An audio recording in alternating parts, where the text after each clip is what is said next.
আজ বড্ড লেট হয়ে গেল, বসের কাছে আজকেও বকা খেতে হবে। বিল্লু, আরে বাবা তুমি এখানে কি করছো? আমি তোর জন্য একটা মাফলার এনেছি রে।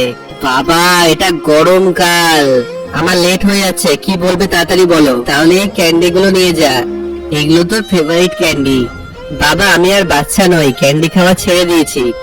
ও তাহলে আমি স্যুপ বানিয়ে এনেছি, এটা খেয়ে নিস গিয়ে। এটা আমি নিজের হাতে বানিয়েছি। উফ আমি খেয়ে এসেছি, তুমি এই ছাতাটা নিয়ে বাড়ি চলে যাও, পরে দেখা হবে, bye bye. Billu I miss you, তুই চলে গেলে বাড়িটা বড্ড ফাঁকা ফাঁকা লাগে। I love you Billu. আমিও তোমাকে খুব ভালোবাসি বাবা। বন্ধুরা বিল্লুর মতো তোমরাও বাবাকে ভালোবেসে থাকলে একটা লাইক করে দিয়ে যাও, আর বাবার জন্য কমেন্টে এই ইমোজিটা দিয়ে যাও।